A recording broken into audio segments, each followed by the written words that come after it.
Nanded BJP को बड़ा झटका लगा है। बीजेपी नांदेड़ युवा मोर्चे के जिला सदर रविंद्र सिंह पुजारी ने अपने 50 से ज्यादा साथियों के साथ बीजेपी को अलविदा कह दिया है। पार्टी छोड़ने वाले लीडरों का इल्जाम है कि किसानों के एहतजाज के बहाने बीजेपी आईटी सेल मुसलसल सिखों पर काबिल एतराज पैगामात वायरल कर रही है। यहां तक कि मध्य प्रदेश बीजेपी की जानिब से सिखों के खिलाफ दहशतगर्द जैसे अल्फाज का इस्तेमाल करके नफरत की सियासत की जा रही है।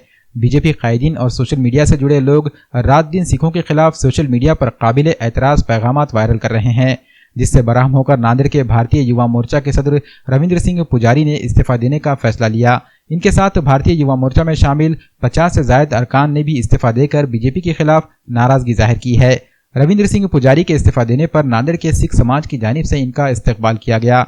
दशमेश पिता व्हाट्सएप ग्रुप के रहनुमा मनप्रीत सिंह कारागार की जानिब से इन मुस्तफी अरकान का इस्तकबाल किया गया। इस मौके पर सिख समाज के सीनियर कारकुन राजेंद्र सिंह शाहू, एडवोकेट राजवंत सिंह कदम, शिवसेना के अवतार सिंह पहरेदार, कमलजीत सिंह संधू, निशान सिंह, मंजीत सिंह चौहान, विक्की सिंह हांडी, सनी सिंह खालसा, विक्की सिंह रंधावा और रविंद्र सिंह मोदी वगैरह भी मौजूद थे।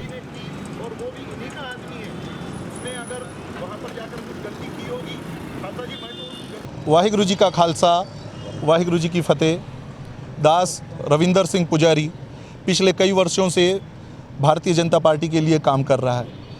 पिछले कुछ दिनों से दिल्ली में जो किसान आंदोलन शुरू है उसमें कुछ असामाजिक तत्वों ने कुछ गड़बड़ी फैलाई, पर इसके कारण पूरे सिख समाज पे भारतीय जनता पार्टी के सोशल मीडिया के तरफ से खालिस्तानी, देशद्रोही और आतंकवादी ऐसे लांछन लगाए गए।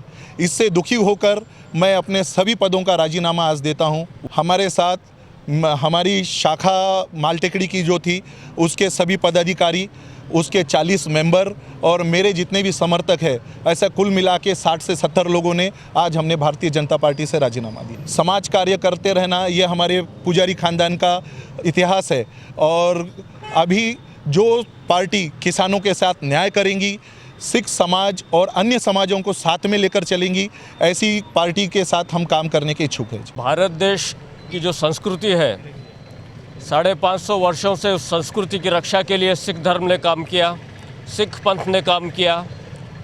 खालसा पंथ स्थापना के बाद जो सबसे बड़ा काम हुआ है कि मानवता की रक्षा के खातिर सिखों ने काम किया है, चाहे वो किसी भी धर्म जाति के हो।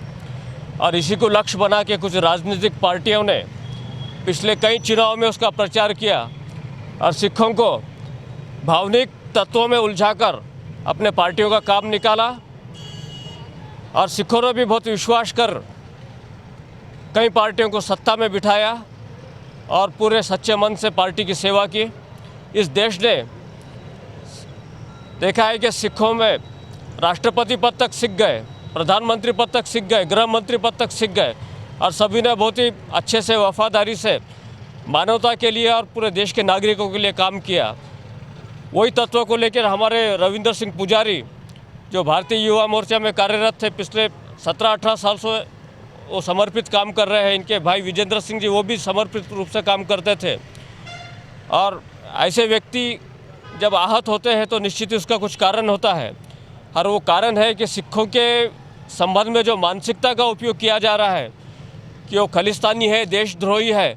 तो मैं पूछना चाहूँगा सभी राजनीतिक पार्टियों से कि वो संविधान की कलम 18 से 25 तक का आधार लेकर बता दे कि सिख आतंकवादी है, देशद्रोही है, पहले वो साबित कर दे। आज रविंदर सिंह पुजारी जिन्होंने उस आहत होने के कारण पद का इस्तीफा दिया, मैं सराहना करता हूं कि उन्होंने अपना स्वाभिमान जिंदा रखा और उस पार्टी को छोड़ दिया जिसने हमारी भावनाओं को आहत किया है। और सच्चे पुजारी है वो। पुजारी का मतलब होता है जत्थेदार और निश्चित ही उनके अंदर जत्थेदारी के तत्व है और जत्थेदार के रूप में जो उन्होंने काम शुरू किया समाज सेवा के अंतर्गत, वो निश्चित ही सिख तत्वों के अनुसार हर काम करेंगे। ऐसा नहीं कि किसी राजनीतिक पार्टी के लिए दुश्मनी खड़ी कर रहे हैं, लेकिन जो भावना आहत हुई है उसके कारण उन्होंने पार्टी छोड़ी है और उनकी भावनाओं को समझे। ये एक सिख नहीं है, देश में हज़ारों सिख जो है, लाखों सिख जो है आहत हो रहे हैं। ये नरेंद्र मोदी और अमित शाह को समझना चाहिए, जेपी नड्डा को समझना चाहिए।